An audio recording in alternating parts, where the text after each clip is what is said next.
from being a friend of Jesus, sickness manifests itself in a variety of ways. It doesn't matter how long you've been in church or how long you've been saying you love God. All of us in this place have some sicknesses in our lives. There is something wrong with all of us. We live in such a judgmental world where people would like to believe there's nothing wrong with them because they have mastered the art of coming together, looking sanctimonious, throwing together theological phrases in an attempt to convince us that there are no flaws in you. But I say it again, all of us have some sicknesses. Oh, but the good news is that our sickness does not disqualify us from relationship with God. People are quick to say how many hypocrites are in the church. But if you find the perfect church, please don't join it because you're going to mess it up. God has no perfect churches because he has no perfect people. Church is not a social club where people have suites and special seats. The church is a hospital where sick people show up every week, but who know a doctor who makes house calls. His name is Jesus. Some of us are in intensive care. Some of us have worked our way out to rehab, but all of us are in the hospital. I would be remiss. People around this world, and even here now, have the tension in their spirit. What is the response of the church in a moment like this? Oh, I know that's the big elephant in the room. What says the church in a moment like this? And people want to know. I stand between two places. That's priest and prophet. It's priest to this family and ministering to them, but yet prophet to speak to this generation of what thus said God. There was a woman one day caught in adultery, and the religious people brought her to Jesus. And they said to Jesus, the law says she should be stoned. Jesus knelt down and drew in the sand. He looked up and said, ye without sin, cast the first stone.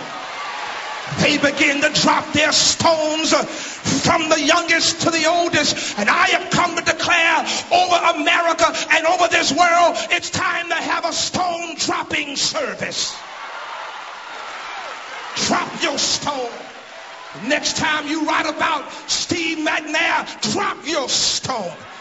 Next time you text somebody, drop your stone. The next time you Twitter, drop your stone. Those of you in the barber shops, the beauty shops, those of you walking the streets on the corner, drop your stone.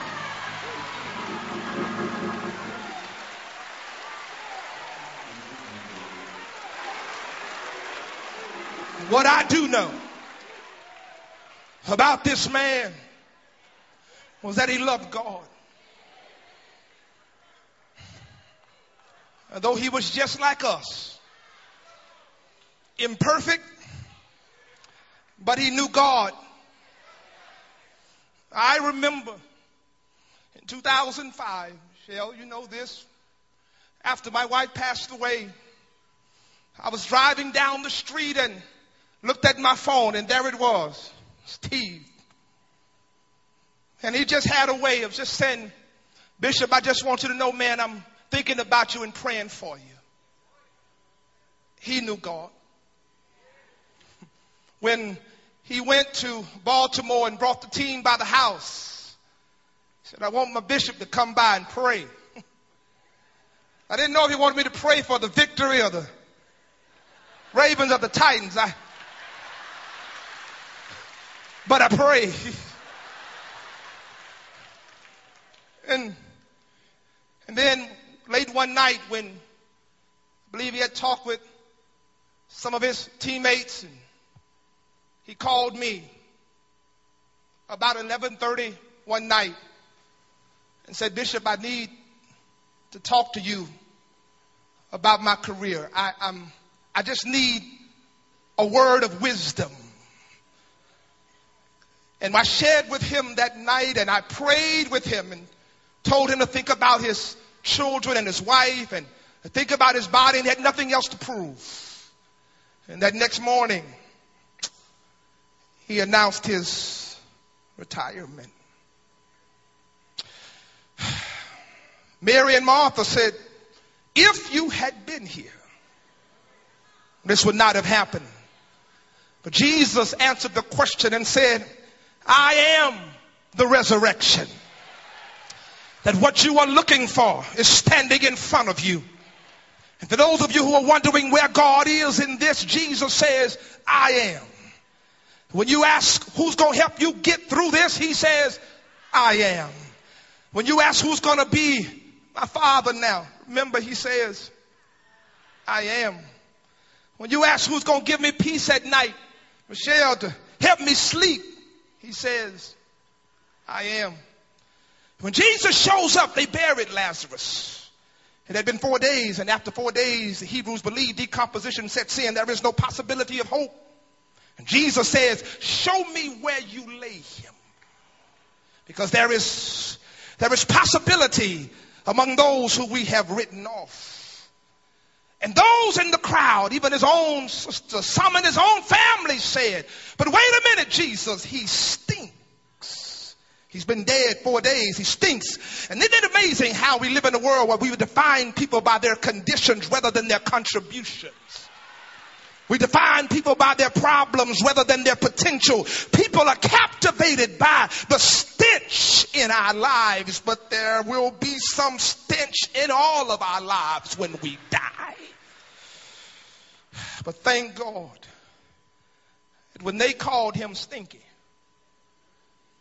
Jesus did not subscribe to what the culture subscribed to. Jesus did not call him what some bloggers would have. He did not call him what some surfers of the net would have. He called him by his name. Lazarus, come forth. And so we are committed tonight. We are committed tonight to the integrity of this man's legacy. We will do as Jesus did. We will call him by his name. You're free now, Steve. You're free now.